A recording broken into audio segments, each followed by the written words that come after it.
وهي غرقانه في الزبده بتطلع ازاي بسهوله، مش لازقه.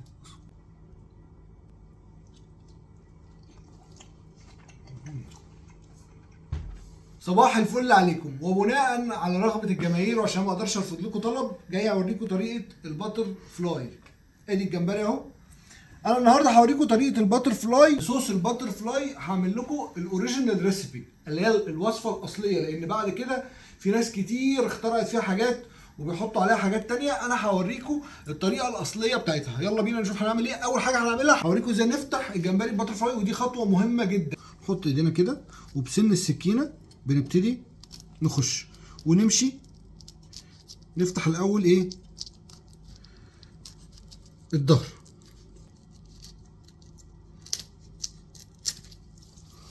وبعد كده فتحنا خلاص الظهر، نفس الماسكه ونفس السكينه، وتروح جاي ايه؟ ماشي بقى جوه في اللحم، بس ما تعديش الناحيه التانيه بالراحه. اهو فتحت كده اهو. تبتدي بقى تشيل الرمله ده كده بالراحه بايدك، بيطلع معاك بسهوله اهو. اهو كده كده. دي طريقه الباتر فلاي بمنتهى السهوله اهي.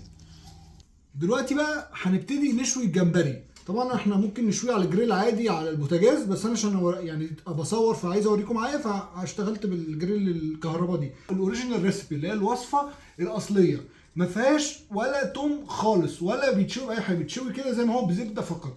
انا بحب، وده ذوقي الشخصي، ببقى عامل كده ايه في المطعم، توم بكرفس بشويه ايه توابل. انا بحب كده احط منه يعني ايه اللي هو يعني بص، امسحه بس، يعني امسحه. تمام.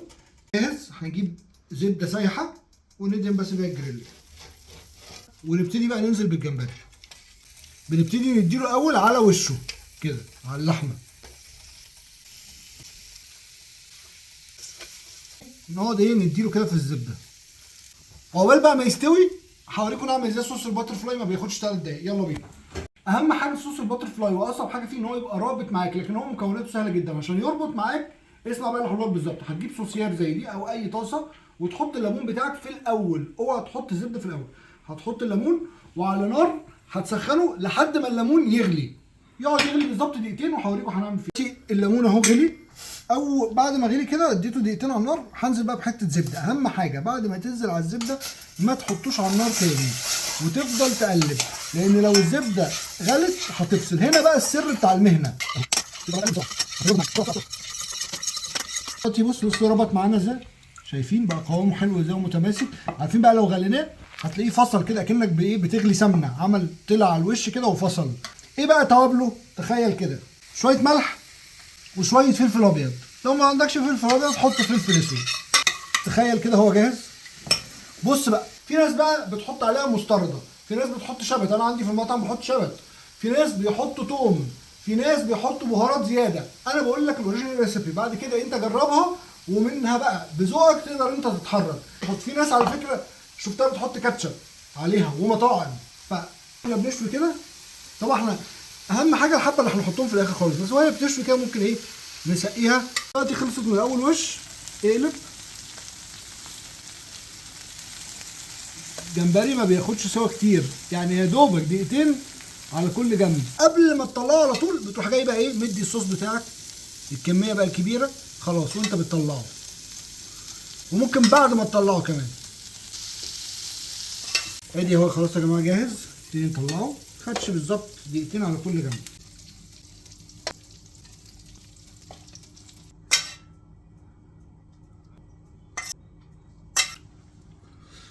وطبعا انا مضطر يا جماعه، ادوق عشان اقول لكم رايي بمنتهى الصراحه. تعالوا بقى يلا تعالوا بص بقى الجمال. بص وهي غرقانه في الزبده. بص عشان خدت سوا مظبوط بتطلع ازاي بسهوله، مش لازقه. بص طالعه زي الزبده معاك اهي. بص بقى كده غرق بقى في الزبده.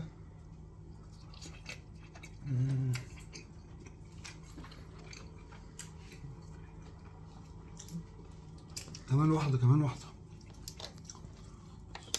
بص الجمال شويه زبده كده.